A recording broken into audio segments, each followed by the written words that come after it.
YouTube, what is up? It's Julian, aka Just Julian H, back with another video. This is part 4 of our fitness Q&A. For those of you who have not seen the other editions, basically the concept is you give me a question right here in the comments section related to fitness. There are no stupid questions, there are no bad questions, and I'm going to drop a video. If there's nothing else, if there's just one comment, I'm gonna drop a video about that comment. If there's multiple, we'll kind of go in order and I'll kind of pick and choose. But you give me your questions, I give you the answers. Real simple. You guys know my style. I'm really simple. Don't have to overcomplicate things. So with that being said, let's get right to it. We've got a question. And actually this is from a little while ago. I apologize for missing this, but we've got Norma. So first off, hope you're doing well, Norma. It's been a while since we talked. We got to catch up. But we got a question from Norma that says, how long and how often should I work out to lose weight and tone up? So this is a great question, Norma. And as always, I'm going to give you guys as simple of an answer as possible. Well, I'm going to do two things. I'm going to give you the simple answer, and then I'm going to give you the more nuanced answer. Because if you guys haven't noticed so far, as it relates to health and fitness, most of the times there are a lot of it depends, a lot of case-by-case scenarios, a lot of nuanced answers, a lot of gray area. Sometimes it's not just black and white, but we're going to do our best to make everything as simple as possible here for the purpose of our conversation that we're going to have. But if you guys have further questions, and Norma, if you have further questions, let's talk a bit more one-on-one. If when you see this video, you still got my number, I'm sure I have yours. So let's connect further. But anyway, let's break it down. So how long and how often should one work out if they're wanting to lose weight and tone up? Let's tackle the first part of that first, about losing weight. And we're just strictly talking about exercise. So just generic, most basic answer. Somebody asked me this question.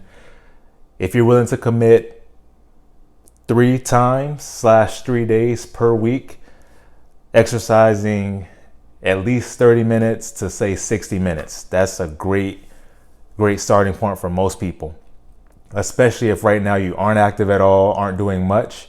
Just getting your body moving, doing something, whether that's a steady state cardio, whether that's walking, whether that's a medium pace jog, whether that's a little bit of strength training, whatever it is.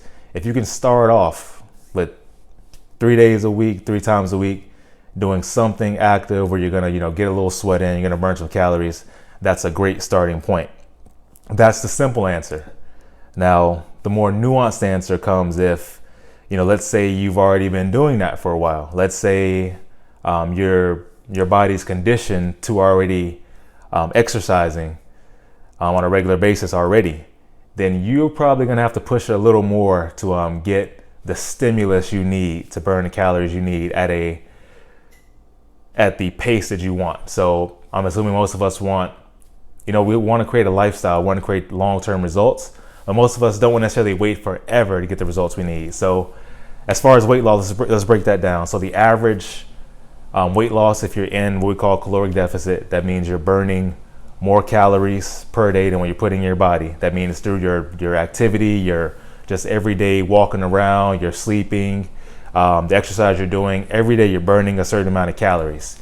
If that exceeds the number of calories that you're putting into your body, that you're eating, that you're drinking, etc., the average weight loss is a ½ pound to a pound of body weight per week if you're in a caloric deficit of say 100 to 200 calories per day. That's a very moderate, very sustainable approach to weight loss. That's very average. Obviously you can be way above average, you can be a little below average, but on average, ½ pound to a pound a week is kind of what you can expect if you're at a caloric deficit. So when you throw some exercise in there, that's going to help you obviously burn more calories. You want to eventually train your body to be able to burn those calories on its own. You want to be able to control your nutrition so that you're in that caloric deficit. So if you're doing that 3 times a week, it's a good starting point. Obviously, the more we can get the metabolism going, the more calories we can burn, what I call automatically. The more we can burn through exercise, the better we can get our bodies in condition to be able to handle more exercise, the better the results are going to be. So if you're someone that's been training for a while, you're obviously going to probably do more than 3 times a week. You can probably go up to 5, 6 times a week. Some people do something 7 times a week. There are some weeks when I do something 7 times a week. It's not always the same thing. Sometimes it's more of a cardio-based day, sometimes more of a strength-based day. And that's where kind of the nuance comes in. That's where we would have to have a conversation one-on-one to find out what's best for you. But anyway, super simple answer, guys. If you're just starting out, brand new, wanting to get in shape, commit 3 times a week. That can be something as simple as a walk around the block 3 times a week. You start doing that, you have the right game plan for what you're going to eat, what you're going to put in your body nutrition wise. Chances are you're probably going to see some pretty good results in the beginning, if that's at least the starting point. And if you can commit to being consistent to that as a base level, and then from there, as you build the confidence, as you build the stamina, the endurance, bump it up as you feel comfortable doing so. And then just real quick, I want to touch on the second part of, or the end of the question, as far as the toning up. So toning up can be very broad. So that's something we probably have to talk about a little more. Toning up for some people may mean gaining some lean muscle.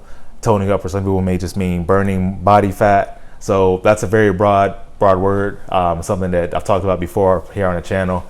So tone up is a very broad thing. So let's talk more one-on-one about that, exactly what that means to help you with your goals. But anyway, y'all, pretty short video today. That's it. That's the Q&A part 4. Again, if you got a question, leave it in the comments. I'll try to get to it quicker this time. I happen to miss this, so apologies again, Norma. But we're going to get to these questions. Keep this fitness Q&A going. Also, we're going to keep the fitness myths series going too. So if there's a myth, if there's something you've kind of been wondering about, something that sounds a little sketchy when it comes to health, fitness, wellness, whatever the case may be, drop it in the comments. I'd love to know. We'll address it in a video. As always, guys, leave a like on this video, comment what you want to hear next, subscribe to the channel, and I'll see y'all next time.